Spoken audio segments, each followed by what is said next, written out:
Hello ਬੱਚਿਓ। ਬੇਟੇ ਕੱਲ ਵਾਲੇ ਲੈਕਚਰ ਦੇ ਵਿੱਚ ਆਪਾਂ ਫਾਰਮਲ ਚਾਰਜ ਬਾਰੇ ਡਿਸਕਸ ਕੀਤਾ ਸੀ ਕਿ ਫਾਰਮਲ ਚਾਰਜ ਕੀ ਹੁੰਦਾ ਹੈ। ਠੀਕ ਹੈ, ਆਪਾਂ ਕਿਹਾ ਸੀ ਕਿ ਜਿਹੜੇ ਪੋਲੀਐਟੋਮਿਕ ਆਇਨਸ ਹੁੰਦੇ ਆ ਉਹਨਾਂ ਦੇ ਉੱਤੇ ਜਿਹੜਾ ਚਾਰਜ ਹੁੰਦਾ ਬੇਟੇ ਉਹ ਪੂਰੇ ਮੋਲੀਕਿਊਲ ਦੇ ਉੱਤੇ ਚਾਰਜ ਹੁੰਦਾ ਹੈ। ਪਰ ਜੇ ਅਸੀਂ ਚਾਹੀਏ ਤਾਂ ਹਰੇਕ ਐਟਮ ਦੇ ਉੱਪਰ ਅਸੀਂ ਅਲੱਗ-ਅਲੱਗ ਚਾਰਜ ਹੈ ਜਿਹੜਾ ਉਹ ਅਸਾਈਨ ਕਰ ਸਕਦੇ ਹਾਂ ਇੱਕ ਫਾਰਮੂਲ ਦੇ ਨਾਲ। ਉਸ ਅਲੱਗ-ਅਲੱਗ ਐਟਮਸ ਦਾ ਜਿਹੜਾ ਚਾਰਜ ਹੋਏਗਾ ਉਹਨੂੰ ਅਸੀਂ ਕਹਿੰਦੇ ਆ ਫਾਰਮਲ ਚਾਰਜ। ਠੀਕ ਹੈ, ਇਹ ਆਪਾਂ ਡਿਸਕਸ ਕੀਤਾ ਸੀ, ਪਰ ਉਹ ਡਿਸਕਸ ਕੀਤਾ ਸੀ ਆਪਾਂ ਲਿਊਇਸ ਸਟਰਕਚਰ ਬਣਾ ਕੇ। ਅਸੀਂ ਚਾਰਜ ਫਾਰਮਲ ਚਾਰਜ ਤਾਂ ਹੀ ਕੈਲਕੂਲੇਟ ਕਰ ਸਕਾਂਗੇ ਬੇਟੇ ਜੇ ਸਾਨੂੰ ਉਹਦਾ ਲਿਊਇਸ ਸਟਰਕਚਰ ਬਣਾਉਣਾ ਆਉਂਦਾ ਹੋਏਗਾ। ਠੀਕ ਹੈ, ਤਾਂ ਅਸੀਂ ਉਹਦੇ ਜਿਹੜੇ ਫਾਰਮਲ ਚਾਰਜ ਹੈ ਅਲੱਗ-ਅਲੱਗ ਐਟਮਸ ਤੇ ਦੱਸ ਸਕਦੇ ਹਾਂ। ਆਪਾਂ ਲਿਊਇਸ ਸਟਰਕਚਰ ਬਣਾਏ, ਲਿਊਇਸ ਆਪਾਂ ਕਨਸੈਪਟ ਪੜ੍ਹਿਆ ਕਿ ਕੋਈ ਸਪੀਸ਼ੀਜ਼ ਹੈ ਜਿਹੜੀ ਉਹ ਕਿਉਂ ਕੰਬਾਈਨ ਕਰਦੀ ਹੈ ਆਪਣਾ ਆਕਟੈਟ ਕੰਪਲੀਟ ਕਰਨ ਦੇ ਲਈ। ਪਰ ਇਸ ਕਨਸੈਪਟ ਦੇ ਵਿੱਚ ਬੇਟੇ ਕਈ ਲਿਮਿਟੇਸ਼ਨਸ ਵੀ ਹੈਗੀਆਂ। ਠੀਕ ਹੈ, ਕਿ ਸਾਰੇ ਉਹੀ ਕੰਪਾਊਂਡ ਨਹੀਂ ਬਣਦੇ ਜਿਨ੍ਹਾਂ ਦਾ ਆਕਟੈਟ ਕੰਪਲੀਟ ਹੁੰਦਾ ਹੈ। ਹੋਰ ਵੀ ਬਹੁਤ ਤਰ੍ਹਾਂ ਦੇ ਕੰਪਾਊਂਡ ਹੈ ਜਿਹੜੇ ਉਹ ਐਗਜ਼ਿਸਟ ਕਰਦੇ ਹੈ। ਠੀਕ ਹੈ, ਤਾਂ ਮਤਲਬ ਕੱਲੀ ਇਹ ਥਿਊਰੀ ਨਹੀਂ ਹੋ ਸਕਦੀ ਕਿ ਆਪਣਾ ਆਕਟੈਟ ਕੰਪਲੀਟ ਕਰਨ ਲਈ ਹੀ ਐਟਮਸ ਕੰਬਾਈਨ ਕਰਦੀਆਂ। ਤਾਂ ਆਪਾਂ ਲਿਮਿਟੇਸ਼ਨਸ ਪੜ੍ਹਦੇ ਹਾਂ ਅੱਜ ਇਹਦੀਆਂ, ਲਿਮਿਟੇਸ਼ਨਸ ਆਫ ਆਕਟੈਟ ਰੂਲ। ਸਭ ਤੋਂ ਪਹਿਲਾਂ ਆਪਾਂ ਦੇਖਦੇ ਹਾਂ incomplete octet of the central atom.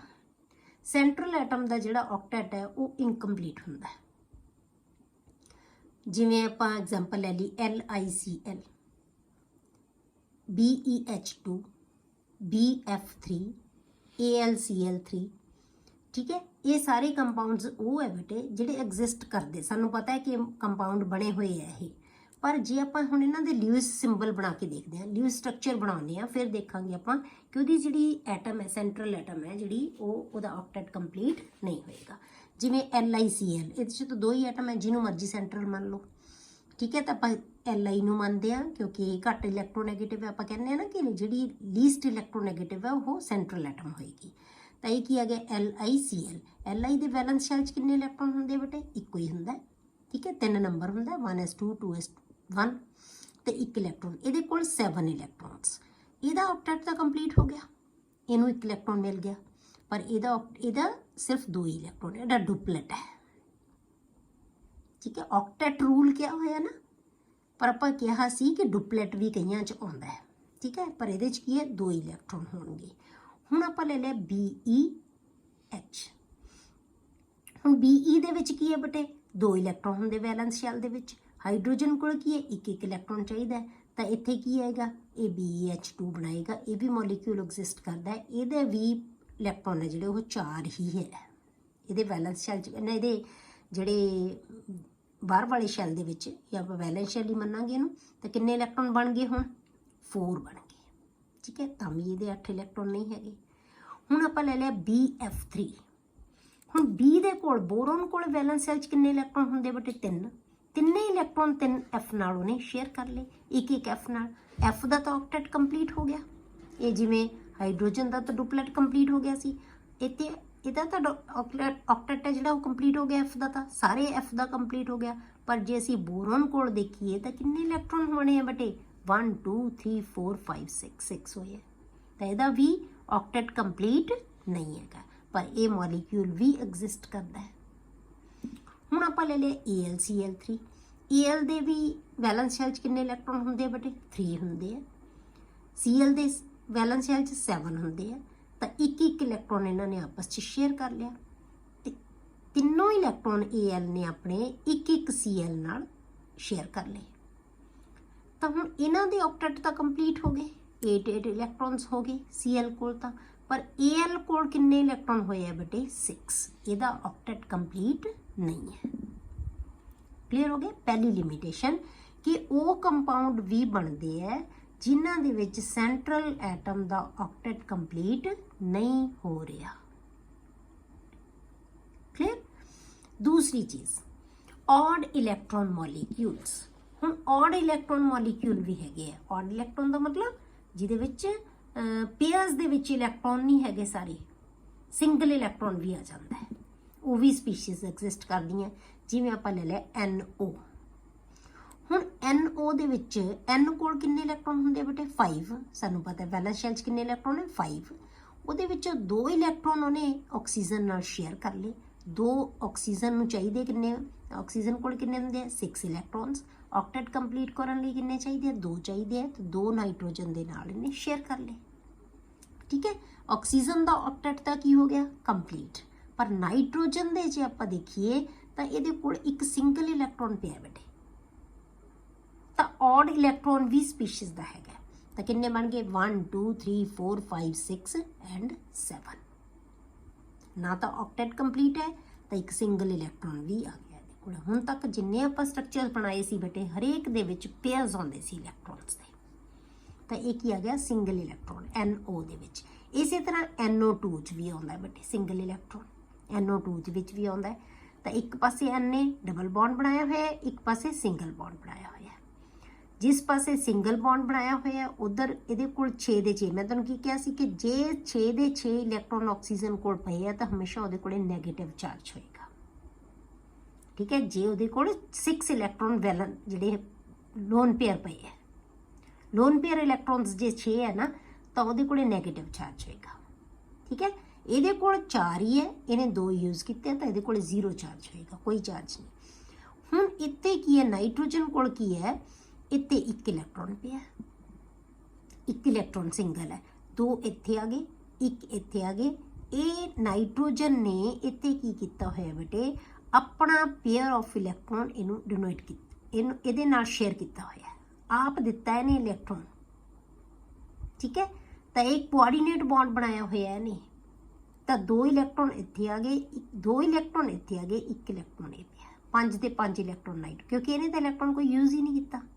ਦੋਨੋਂ ਇਲੈਕਟ੍ਰੋਨ ਕਿਹਨੇ ਦਿੱਤੇ ਹੈ ਨਾਈਟ੍ਰੋਜਨ ਨੇ ਠੀਕ ਹੈ ਦੋਨੋਂ ਇਲੈਕਟ੍ਰੋਨ ਕੰਟਰੀਬਿਊਟ ਕਿਹਨੇ ਕੀਤੇ ਨਾਈਟ੍ਰੋਜਨ ਨੇ ਪਰ ਸ਼ੇਅਰ ਇਹਨੂੰ ਦੋਨੋਂ ਕਰ ਰਹੇ ਆ ਤਾਂ ਹੀ ਇਹਦਾ ਆਕਟੇਟ ਕੰਪਲੀਟ ਹੋ ਰਿਹਾ ਆਕਸੀਜਨ ਦਾ ਹੁਣ ਇਹ ਕੰਪਾਊਂਡ ਦੇ ਵਿੱਚ ਵੀ ਸਾਡੇ ਕੋਲੇ ਔਡ ਇਲੈਕਟ੍ਰੋਨ ਸਪੀਸ਼ੀਜ਼ ਆ ਗਈ ਇੱਥੇ ਵੀ ਔਡ ਇਲੈਕਟ੍ਰੋਨ ਹੈ ਕਲੀਅਰ ਅਗਲਾ ਬੇਟੇ ਐਕਸਟੈਂਡਡ ਆਕਟੇਟ ਪਹਿਲਾਂ ਤਾਂ ਇਨਕੰਪਲੀਟ ਆਕਟੇਟ ਪੜ੍ਹਿਆ ਆਪਾਂ ਹੁਣ ਪੜਾਂਗੇ ਐਕਸਟੈਂਡਡ ਉਹ ਤਾਂ ਪੂਰਾ ਨਹੀਂ ਸੀ ਆਕਟੇਟ ਹੁਣ ਆਕਟੇਟ ਤੋਂ ਵੱਧ ਇਲੈਕਟ੍ਰੋਨ ਹੋਣਗੇ ਸੈਂਟਰਲ ਐਟਮ ਕੋਲੇ ਉਹ ਵੀ ਕੰਪਾਊਂਡ ਜਿਹੜੇ ਬਣਦੇ ਆ ਉਹ ਮੋਲੀਕਿਊਲ ਵੀ ਐਗਜ਼ਿਸਟ ਕਰਦੇ ਆ ਜਿਨ੍ਹਾਂ ਦੇ ਵਿੱਚ ਆਕਟੇਟ ਤੋਂ ਜ਼ਿਆਦਾ ਇਲੈਕਟ੍ਰੋਨ ਹੁੰਦੇ ਆ ਠੀਕ ਹੈ ਸੈਂਟਰਲ ਐਟਮ ਕੋਲ ਜਿਵੇਂ ਆਪਾਂ ਲੈ ਲਿਆ PF5 ਦੇ ਵਿੱਚ ਜਿਹੜੇ 5 ਹੈ F ਉਹਦੇ ਨਾਲ ਅਰੇਂਜ ਹੋਏ ਹੋਏ ਹੈ ਹਰੇਕ F ਨੂੰ 1 ਇਲੈਕਟ੍ਰੋਨ ਚਾਹੀਦਾ ਤੇ ਸਾਨੂੰ ਪਤਾ ਹੈ ਕਿ ਫਾਸਫੋਰਸ ਦੇ ਵੈਲੈਂਸ ਸ਼ੈਲ ਦੇ ਵਿੱਚ ਕਿੰਨੇ ਇਲੈਕਟ੍ਰੋਨ ਹੁੰਦੇ ਆ 5 ਕਿਉਂਕਿ ਇਹ ਕਿਹਦੇ ਨੀਚੇ ਆਉਂਦਾ ਹੈ ਕਿਹੜੇ ਗਰੁੱਪ 'ਚ ਆਉਂਦਾ ਹੈ ਨਾਈਟ੍ਰੋਜਨ ਵਾਲੇ 'ਚ ਨਾਈਟ੍ਰੋਜਨ ਕੋਲੇ 5 ਹੁੰਦੇ ਨਾਈਟ੍ਰੋਜਨ ਦੇ ਨੀਚੇ ਕੀ ਹੁੰਦਾ ਹੈ ਫਾਸਫੋਰਸ ਨੰਬਰ ਕਿੰਨਾ ਹੁੰਦਾ ਹੈ ਇਹਦਾ 15 ਠੀਕ ਹੈ ਤਾਂ ਹੁਣ ਇਹਦੇ ਕੋਲ ਇਹ 5 ਇਲੈਕਟ੍ਰੋਨ ਫਾਸਫੋਰਸ ਕੋਲ ਵੀ ਹੁੰਦੇ ਆ ਇੱਕ ਇਲੈਕਟ੍ਰੋਨ ਆਪਣੇ ਸਾਰੇ ਦੇ ਸਾਰੇ 5 ਇਲੈਕਟ੍ਰੋਨਸ ਇੱਕ F ਨਾਲ ਸ਼ੇਅਰ ਕਰ ਲਏ F ਦੇ ਸਾਰਿਆਂ ਦੇ ਕੀ ਹੋ ਗਏ ਬੇਟੇ ਆਕਟੇਟ ਕੰਪਲੀਟ ਹੋ ਗਏ 8 ਇਲੈਕਟ੍ਰੋਨਸ ਹੋ ਗਏ ਪਰ ਫਾਸਫੋਰਸ ਕੋਲ ਜੇ ਅਸੀਂ ਗਿਣੀਏ ਤਾਂ ਕਿੰਨੇ ਹੋ ਗਏ ਟੋਟਲ 10 ਇਲੈਕਟ੍ਰੋਨਸ ਹੋ ਗਏ ਠੀਕ ਹੈ 5 ਫਲੋਰੀਨ ਨਾਲ ਸ਼ੇਅਰ ਕਰਕੇ ਕਿੰਨੇ ਹੋ ਗਏ ਇਹਦੇ ਕੋਲੇ 10 ਇਲੈਕਟ੍ਰੋਨਸ ਤੇ ਆਪਾਂ ਕੀ ਕਿਹਾ ਸੀ ਕਿ 8 ਇਲੈਕਟ੍ਰੋਨ ਕੰਪਲੀਟ ਕਰਨ ਲਈ ਇਹ ਕੰਬਾਈਨ ਹੁੰਦੇ ਆ ਆਕਟੇਟ ਰੂਲ ਸਾਨੂੰ ਕੀ ਕਹਿੰਦਾ ਹੈ ਕਿ 8 ਜਿਹੜੇ ਇਲੈਕਟ੍ਰੋਨ ਕੰਪਲੀਟ ਕਰਨ ਲਈ ਇਹ ਕੰਬਾਈਨ ਹੁੰਦੇ ਆ ਤਾਂ ਐਟਮਸ ਕੰਬਾਈਨ ਹੁੰਦੀਆਂ ਤਾਂ ਕਿ ਉਹਨਾਂ ਦਾ ਆਕਟੇਟ ਕੰਪਲੀਟ ਹੋ ਸਕੇ ਫਿਰ ਆਪਾਂ SF6 ਲੈਂਦੇ ਆ SF6 ਵੀ ਕੀ ਹੈ ਇੱਕ ਮੋਲੀਕਿਊਲ ਹੈ ਐਗਜ਼ਿਸਟ ਕਰਦਾ ਹੈ ਬਹੁਤ ਜ਼ਿਆਦਾ ਸਟੇਬਲ ਮੋਲੀਕਿਊਲ ਹੈ ਇਹ ਠੀਕ ਹੈ ਤਾਂ ਇਹਦੇ ਵਿੱਚ S ਦੇ ਕੋਲ ਸਾਨੂੰ ਪਤਾ ਹੈ 6 ਇਲੈਕਟ੍ਰੋਨਸ ਹੁੰਦੇ ਇਹ ਕਿਹੜੀ ਫੈਮਿਲੀ ਦਾ ਮੈਂਬਰ ਹੈ ਨਾਈਟ ਆਕਸੀਜਨ ਦੇ ਨੀਚੇ ਆਉਂਦਾ ਆਕਸੀਜਨ ਕੋਲੇ ਕਿੰਨੇ ਇਲੈਕਟ੍ਰੋਨ ਹੁੰਦੇ ਆ ਬੇਟੇ 6 ਤਾਂ ਸਲਫਰ ਕੋਲ ਵੀ ਵੈਲੈਂਸ ਸ਼ੈਲ 'ਚ ਕਿੰਨੇ ਇਲੈਕਟ੍ਰੋਨ ਹੁੰਦੇ ਆ 6 ਇਹਦਾ ਨੰਬਰ ਕਿੰਨਾ ਹੁੰਦਾ 16 ਠੀਕ ਹੈ ਤਾਂ 6 ਇਲੈਕਟ੍ਰੋਨ ਹੈ ਜਿਹੜੇ ਉਹ ਆਪਣੇ ਇੱਕ F ਨਾਲ ਸ਼ੇਅਰ ਕਰ ਲੈਂਦਾ ਤਾਂ F ਦਾ ਸ਼ੈਲ ਕੀ ਹੋ ਗਏ ਕੰਪਲੀਟ ਸਾਰੇ F ਦੇ ਆਕਟੇਟ ਕੀ ਹੋ ਗਏ ਬੇਟੇ ਕੰਪਲੀਟ ਹੋ ਗਏ ਪਰ S ਕੋਲ ਟੋਟਲ ਇਲੈਕਟ੍ਰੋਨ ਜੇ ਆਪਾਂ ਗਿਣੀਏ ਤਾਂ ਕਿੰਨੇ ਬਣ ਗਏ 12 ਇਲੈਕਟ੍ਰੋਨਸ ਹੋ ਗਏ ਕਿਉਂਕਿ 6 ਪੇਅਰਸ ਬਣ ਗਏ ਤਾਂ ਜੇ ਆਪਾਂ ਸਾਰੇ ਇਹਦੇ ਕੋਲ ਗਿਣੀਏ ਇਲੈਕਟ੍ਰੋਨ ਤਾਂ ਕਿੰਨੇ ਬਣ ਗਏ 12 ਇਲੈਕਟ੍ਰੋਨਸ ਤਾਂ ਇਹ ਕੰਪਾਊਂਡ ਵੀ ਐਗਜ਼ਿਸਟ ਕਰਦਾ ਹੈ ਠੀਕ ਹੈ ਹੁਣ ਅਗਲਾ ਜਿਹੜਾ ਆਪਾਂ ਤੁਹਾਨੂੰ ਮੈਂ ਕਿਹਾ ਸੀ ਕਿ ਜਦੋਂ ਫਾਰਮਲ ਚਾਰਟ 'ਚ ਆਪਾਂ ਕੈਲਕੂਲੇਟ ਕਰ ਰਹੇ ਸੀ ਉੱਥੇ ਤੁਹਾਨੂੰ ਮੈਂ ਦੱਸਿਆ ਸੀ ਕਿ ਕਿ ਇਹਨਾਂ ਦੇ ਲਿਊਇਸ ਸਿੰਬਲਸ ਬਣਾਓ ਤੁਸੀਂ ਜਾਂ ਲਿਊਇਸ ਸਟਰਕਚਰਸ ਲਿਖੋ ਤੁਸੀਂ। ਉੱਥੇ ਉਸ ਪਾਸ ਸਲਫਿਊਰਿਕ ਐਸਿਡ ਤੁਹਾਨੂੰ ਕਿਹਾ ਸੀ H2SO4, ਫਿਰ ਮੈਂ ਤੁਹਾਨੂੰ ਕਿਹਾ ਸੀ ਕਿ ਹਲੇ ਤੁਸੀਂ ਰਹਿਣ ਦਿਓ, ਪਹਿਲਾਂ ਆਪਾਂ ਲਿਮਿਟੇਸ਼ਨਸ ਕਰਾਂਗੇ ਫਿਰ ਤੁਸੀਂ ਇਹਨੂੰ ਲਿਖੋਗੇ, ਕਿਉਂਕਿ ਉੱਥੇ ਤੁਸੀਂ ਆਕਟੇਟ ਦੇਖਣਾ ਸੀ ਕਿ ਆਕਟੇਟ ਕੰਪਲੀਟ ਹੈ, ਪਰ ਇਹਦੇ ਤੇ ਆਕਟੇਟ ਨਾਲੋਂ ਜ਼ਿਆਦਾ ਇਲੈਕਟ੍ਰੋਨ ਹੁੰਦੇ ਹੈ। ਠੀਕ ਹੈ, ਹੁਣ ਇਹਦੇ ਵਿੱਚ ਕੀ ਹੈ ਬੇਟੇ, ਸਲਫਰ ਆਕਸੀਜਨ ਦੇ ਨਾਲ 2 ਡਬਲ ਬੌਂਡ ਬਣਾਉਂਦਾ ਹੈ ਤੇ 2 ਸਿੰਗਲ ਬੌਂਡ ਬਣਾਉਂਦਾ ਹੈ। H ਮੈਂ ਤੁਹਾਨੂੰ ਕੀ ਕਿਹਾ ਸੀ, ਜੇ ਕੰਪਾਊਂਡ ਦੇ ਵਿੱਚ H ਹੈ ਤਾਂ ਹਮੇਸ਼ਾ O ਦੇ ਨਾਲ ਅਟੈਚ ਹੋਏ ਪਏ ਹੋਣਗੇ। ਠੀਕ ਹੈ, ਜੇ H ਆਉਂਦੇ ਆ ਤਾਂ ਉਹ ਕਿੱਥੇ ਹੋਣਗੇ, O ਦੇ ਨਾਲ ਅਟੈਚ ਹੋਏ ਪਏ ਹੋਣਗੇ। ਹੁਣ ਇੱਥੇ ਵੀ ਜੇ ਅਸੀਂ ਸਲਫਰ ਦੇ ਟੋਟਲ ਇਲੈਕਟ੍ਰੋਨ ਦੇਖੀਏ, ਇਹਦਾ ਤਾਂ ਆਕਟੇਟ, ਬਾਕੀ ਸਭ ਦੇ ਤਾਂ ਆਕਟੇਟ ਕੰਪਲੀਟ ਹੈ, ਆਕਸੀਜਨ ਸਭ ਦੇ ਆਕਟੇਟ ਕੰਪਲੀਟ ਹੈ, 8 ਇਲੈਕਟ੍ਰੋਨਸ ਹੈ, ਪਰ ਸਲਫਰ ਕੋਲ ਦੇਖੋ ਕਿੰਨੇ ਇਲੈਕਟ੍ਰੋਨ ਹੋ ਗਏ, 2 4 6 8 10 ਐਂਡ 12। ਤਾਂ ਸਲਫਰ ਕੋਲ ਇੱਥੇ ਵੀ ਕਿੰਨੇ ਆ ਗਏ, 12। ਹੁਣ ਇਹ ਕਿਉਂ ਆਉਂਦੇ ਆ ਬੇਟੇ ਇਹਨਾਂ ਦੇ ਵਿੱਚ, ਇਹਦੇ ਵਿੱਚ ਕੀ ਹੈ ਕਿ ਜਿਹੜੇ ਕਈ ਐਲੀਮੈਂਟ ਇਹੋ ਜਿਹੇ ਹੁੰਦੇ ਆ ਜਿਨ੍ਹਾਂ ਦੀ ਵੇਰੀਏਬਲ ਆਕਸੀਡੇਸ਼ਨ ਸਟੇਟ ਹੁੰਦੀ ਹੈ। ਵੇਰੀਏਬਲ ਆਕਸੀਡੇਸ਼ਨ ਸਟੇਟ ਕਿਹਨੂੰ ਕਹਿੰਦੇ ਆਪਾਂ, ਜਿਹਦੇ ਵਿੱਚ ਆਕਸੀਡੇਸ਼ਨ ਸਟੇਟ ਇੱਕ ਤੋਂ ਵੱਧ ਹੋਵੇ, ਜਿਨ੍ਹਾਂ ਦੀ ਆਕਸੀਡੇਸ਼ਨ ਸਟੇਟ ਇੱਕ ਤੋਂ ਜ਼ਿਆਦਾ ਹੋ ਸਕਦੀ ਹੋਵੇ, ਉਹਨੂੰ ਅਸੀਂ ਵੇਰੀਏਬਲ ਕਹਿੰਦੇ ਆ। ਔਰ ਵੇਰੀਏਬਲ ਆਕਸੀਡੇਸ਼ਨ ਸਟੇਟ ਵਾਲੇ ਜਿਹੜੇ ਐਲੀਮੈਂਟਸ ਹੁੰਦੇ ਆ ਨਾ, ਉਹ ਆਪਣੀ ਮੈਕਸਿਮਮ ਆਕਸੀਡੇਸ਼ਨ ਸਟੇਟ ਦੇ ਵਿੱਚ ਐਗਜ਼ਿਸਟ ਕਰਦੇ ਆ। ਕਈ ਇਹੋ ਜਿਹੇ ਐਲੀਮੈਂਟ ਹੁੰਦੇ ਆ ਜਿਨ੍ਹਾਂ ਦੀ ਮੈਕਸਿਮਮ ਆਕਸੀਡੇਸ਼ਨ ਸਟੇਟ ਦੇ ਵਿੱਚ ਐਗਜ਼ਿਸਟ ਕਰਦੇ ਆ, ਜਿਨ੍ਹਾਂ ਦੇ ਵਿੱਚੋਂ ਸਲਫਰ ਇੱਕ ਹੈ। ਸਲਫਰ ਦੀ ਮੈਕਸਿਮਮ ਆਕਸੀਡੇਸ਼ਨ ਸਟੇਟ ਕਿੰਨੀ ਹੁੰਦੀ ਹੈ ਬੇਟੇ, 6। ਤਾਂ ਇਹ 6 ਆਕਸੀਡੇਸ਼ਨ ਸਟੇਟ ਦੇ ਵਿੱਚ ਹੀ ਐਗਜ਼ਿਸਟ ਕਰੇਗਾ। ਤਾਂ ਕਿਵੇਂ ਹੋਏਗਾ, ਦੋ ਸਾਰੇ ਦੇ ਸਾਰੇ ਜਿਹੜੇ ਮਤਲਬ ਪੂਰੇ ਦੇ ਪੂਰੇ ਇਲੈਕਟ੍ਰੋਨ 6 ਦੇ 6 ਨੇ ਸ਼ੇਅਰ ਕਰ ਲਿਆ ਹੁੰਦੇ। ਠੀਕ ਹੈ, 6 ਇਲੈਕਟ੍ਰੋਨ ਨੂੰ ਸ਼ੇਅਰ ਕਰ ਸਕਦਾ ਤੇ 6 ਦੇ 6 ਸ਼ੇਅਰ ਕਰਤੇ ਤਾਂ ਆਪਣੀ ਮੈਕਸਿਮਮ ਆਕਸੀਡੇਸ਼ਨ ਸਟੇਟ ਦੇ ਵਿੱਚ ਆ ਗਿਆ। ਕਲੀਅਰ ਹੋ ਗਿਆ। ਤਾਂ ਇਸ ਕਰਕੇ ਇਹ ਕੰਪਾਊਂਡ ਐਗਜ਼ਿਸਟ ਕਰਦੇ ਆ, ਪਰ ਆਕਟੇਟ ਦੇ ਜਿਹੜੇ ਆਕਟੇਟ ਰੂਲ ਦੇ ਅਕੋਰਡਿੰਗ ਕੀ ਹੋਗੀ ਬੇਟੇ, ਉਹਦੀ ਲਿਮਿਟੇਸ਼ਨ ਹੋਗੀ, ਕਿਉਂਕਿ ਇਸ ਦੇ ਜਿਹੜੇ ਨੰਬਰ ਹੈਗਾ ਉਹ ਕਿੰਨਾ ਹੋ ਗਿਆ, 12 ਇਲੈਕਟ੍ਰੋਨਸ ਹੋ ਗਏ, 8 ਦੀ ਬਜਾਏ 12 ਹੋ ਗਏ ਇਹਦੇ ਕੋਲ, ਪਰ ਫਿਰ ਵੀ ਇਹ ਐਗਜ਼ਿਸਟ ਕਰਦਾ। ਤਾਂ ਹੁਣ ਤੁਸੀਂ ਕਿਵੇਂ ਬਣਾਉਣਾ, ਯਾਦ ਕਿਵੇਂ ਰੱਖਣਾ ਬੇਟੇ, ਤੁਸੀਂ ਜਿਵੇਂ ਕਾਰਬੋਨੇਟ ਬਣਾਉਂਦੇ ਹੋ CO3, ਤੁਸੀਂ ਯਾਦ ਰੱਖੋ ਕਿ ਇੱਕ C ਤੇ O ਦੇ ਵਿੱਚ ਡਬਲ ਬੌਂਡ ਹੈ, 2 C ਤੇ O ਦੇ ਵਿੱਚ ਸਿੰਗਲ ਬੌਂਡ ਹੈ, ਬਾਕੀ ਸਾਰੇ ਉਹਨਾਂ ਦੇ ਆਕਸੀਜਨ ਦੇ ਤੇ ਉਹਦੇ ਕੰਪਲੀਟ ਕਰ ਦਿਓ ਇਲੈਕਟ੍ਰੋਨਸ। ਹੁਣ ਇਸੇ ਤਰ੍ਹਾਂ ਸਲਫਿਊਰਿਕ ਐਸਿਡ ਦੇ ਵਿੱਚ ਸਲਫਰ ਦੇ 2 ਆਕਸੀਜਨ ਨਾਲ ਡਬਲ ਬੌਂਡ ਹੈ, 2 ਆਕਸੀਜਨ ਨਾਲ ਸਿੰਗਲ ਬੌਂਡ ਹੈ, ਬਾਕੀ ਸਾਰੇ ਆਕਸੀਜਨ ਦੇ ਇਲੈਕਟ੍ਰੋਨ ਪੂਰੇ ਕਰ ਦਿਓ ਤੁਸੀਂ। ਠੀਕ ਹੈ, ਹੁਣ ਇਦਾਂ ਹੀ ਯਾਦ ਰੱਖਣਾ ਤੁਸੀਂ ਜਿਹੜਾ ਇਹਦਾ ਸਟਰਕਚਰ ਬਣੇਗਾ। ਸਟਰਕਚਰ ਤੁਸੀਂ ਦੂਜਾ ਵੀ ਬਣਾ ਸਕਦੇ ਹੋ, ਇੱਕ ਲਗਾ ਕੇ ਵੀ ਇੱਥੇ ਇੱਕ ਇਲੈਕਟ੍ਰੋਨ ਲਾ ਕੇ ਵੀ ਬਣਾ ਸਕਦੇ ਹੋ, ਤੁਸੀਂ ਇੱਥੇ ਬਣਾ ਦੋਗੇ, ਉਹ ਗਲਤ ਨਹੀਂ ਹੋਏਗੀ ਸਟਰਕਚਰ। ਕਿ ਜੇ ਤੁਸੀਂ ਇੱਕ ਇਲੈਕਟ੍ਰੋਨ ਪੇਅਰ ਇੱਥੇ ਰੱਖ ਦੋ, ਇੱਕ ਇਲੈਕਟ੍ਰੋਨ ਇੱਥੇ ਰੱਖ ਦੋ, ਤਾਂ ਸਲਫਰ ਦੇ ਕਿੰਨੇ ਹੋ ਜਾਣਗੇ, 8 ਇਲੈਕਟ੍ਰੋਨਸ ਹੋ ਜਾਣਗੇ, ਆਕਟੇਟ ਕੰਪਲੀਟ ਹੋ ਗਿਆ। ਤਾਂ ਆਕਸੀਜਨ ਕੋਲ ਇੱਥੇ ਕੀ ਆ ਜਾਣਗੇ, 2 ਹੋਰ ਇਲੈਕਟ੍ਰੋਨ ਆ ਜਾਣਗੇ, ਆਹ ਵਾਲੇ ਇਲੈਕਟ੍ਰੋਨ ਇੱਥੇ ਆ ਜਾਣਗੇ ਆਕਸੀਜਨ ਕੋਲ, ਆਪਾਂ ਬਣਾ ਸਕਦੇ ਹਾਂ ਇਹ।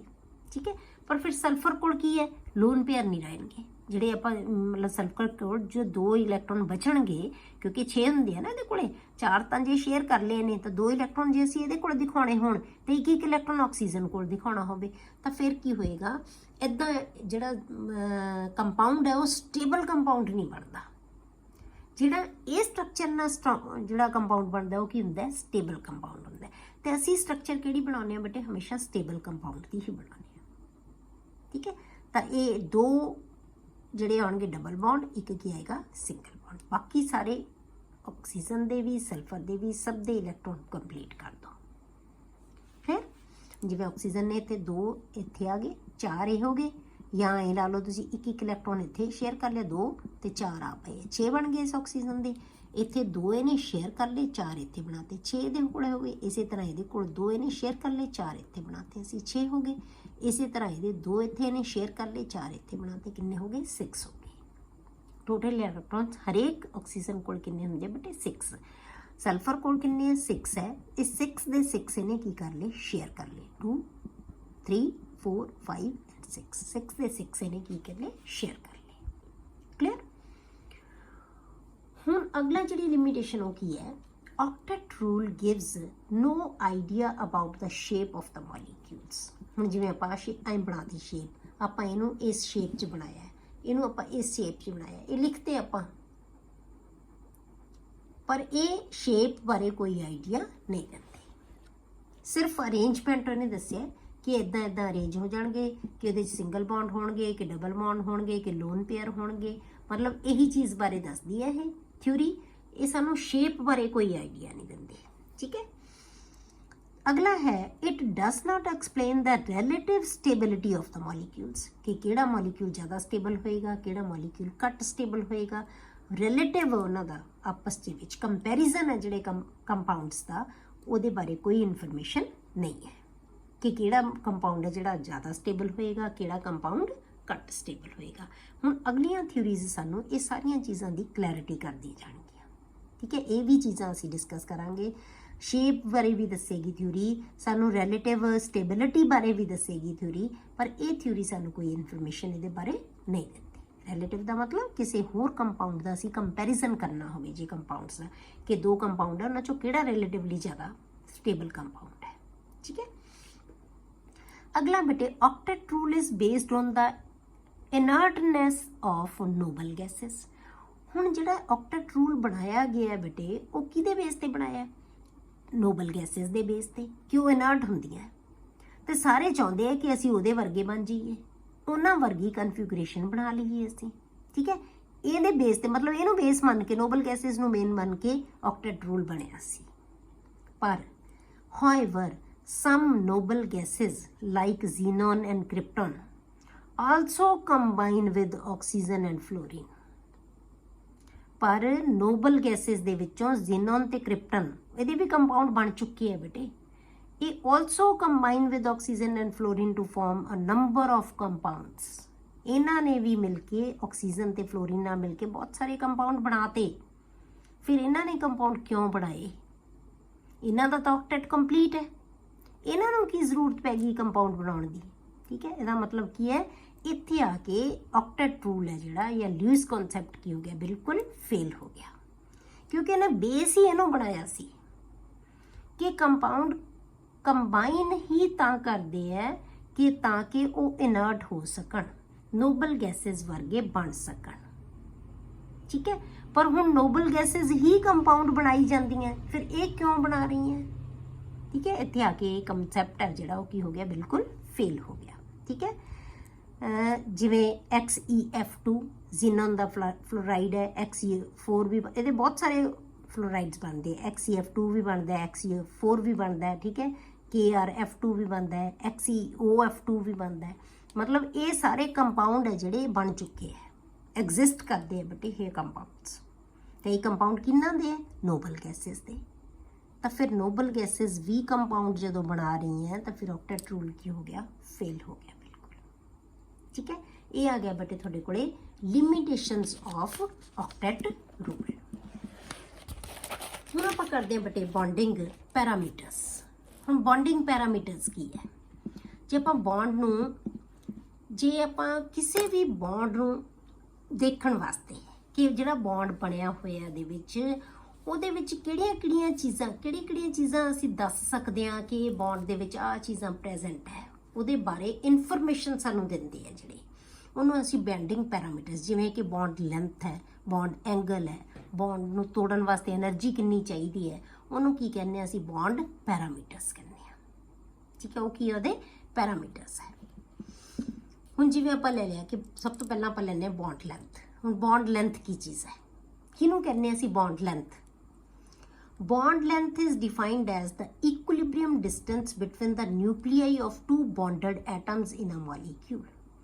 ਇੱਕ molecule ਦੇ ਵਿੱਚ ਜਿਹੜੀਆਂ ਦੋ ਐਟਮਸ ਕੰਬਾਈਨ ਹੋਈਆਂ ਹੋਈਆਂ, ਉਹਨਾਂ ਦੇ ਨਿਊਕਲੀਅਸ ਦੇ ਵਿਚਕਾਰ ਜਿਹੜਾ ਡਿਸਟੈਂਸ ਹੋਏਗਾ ਉਹਨੂੰ ਆਪਾਂ ਕੀ ਕਵਾਂਗੇ, ਉਹਨੂੰ ਆਪਾਂ ਕੀ ਕਹਿੰਦੇ ਆ,